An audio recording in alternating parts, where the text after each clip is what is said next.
জুমার বয়ানে ইসকন ও ভাগোয়া লাভ ট্র্যাপ বিষয়ে কথা বলায় টঙ্গীর বিটিসিএল টিএনটি কলোনি মসজিদের খতিবকে নিখোঁজ করে ফেলা হয়। এর আগে তিনি মসজিদের বারান্দায় ও নিজ বাসায় হুমকি সংবলিত দুটি চিঠি পান, যেখানে তাকে হত্যার হুমকি দেওয়া হয়। ইমামদের কণ্ঠরোধ এবং নিরাপত্তার সঙ্গে মানুষের বেঁচে থাকার অধিকার নিয়ে কিছু বলবেন আশা করি। হ্যাঁ, অবশ্যই এটা খুবই দুর্ভাগ্যজনক একটি ঘটনা এবং সত্যি বলতে এ ধরনের ঘটনা বাংলাদেশে কল্পনা করতে আমাদের কষ্ট হয়, কারণ সংখ্যাগরিষ্ঠ মুসলমান যে দেশে, সে দেশে আপনার মুসলমানদেরকে সংখ্যালঘুদের উগ্রবাদী অংশটা তারা আপনার হুমকি দিবে এবং সেটা বাস্তবায়ন ঘটাবে। আপনি ভারতে মুসলমানরা সংখ্যালঘু, সেখানে মুসলমানরা কোনো হিন্দু পণ্ডিতকে এভাবে তুলে নিয়ে নির্যাতন করে দূরে ফেলে রাখবে, এটা আসলে কল্পনাও করা যায় না।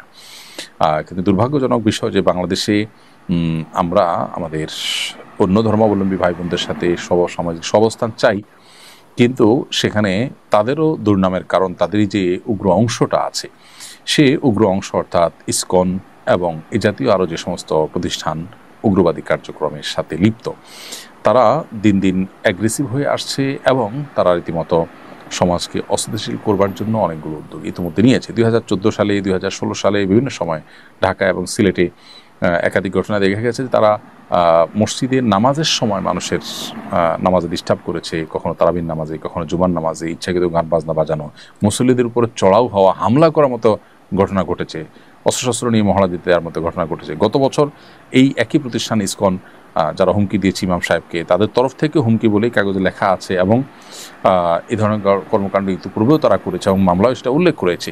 তো তারা অ্যাডভোকেট আলিফ হত্যাকাণ্ড ঘটিয়েছে গত বছর এবং তার জন্য তাদের দায়িত্বশীল এখনও পর্যন্ত জেলে আছে, যদিও এখনও দৃষ্টান্তমূলক শাস্তি নির্ধারিত হয়নি বা কার্যকর হয়নি।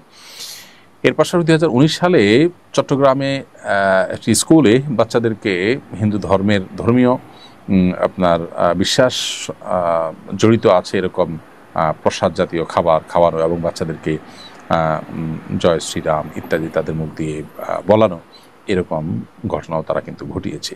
অতএব এই সংগঠনটা যেই পরিমাণ সীমালঙ্ঘন করেছে এবং যে পরিমাণ সশস্ত্র মহড়া দেওয়া অথবা আপনার হুমকি দেওয়া কিংবা আক্রমণ করার ঘটনা একের পর এক ঘটেছে, তাদেরকে নিষিদ্ধ করার সময় সবচেয়ে প্রয়োজনীয় উদ্যোগ বলে আমি মনে করি। অতএব এই সন্ত্রাসী সংগঠন যদি নিষিদ্ধ করা হয়, তাহলে সেক্ষেত্রে সাধারণ হিন্দু ভাই বোন যারা আছেন তাদের প্রতিও সাধারণ মানুষ অন্তত এদের কারণে জেনারেলি তাদেরকে দোষারোপ করবে না। অতএব হিন্দু ভাই বোনদেরও উচিত যে তাদের ধর্মের নামে যারা উগ্রবাদ বিস্তার করছে তাদের ব্যাপারে, তাদের বিরুদ্ধে তাদের কথা বলা।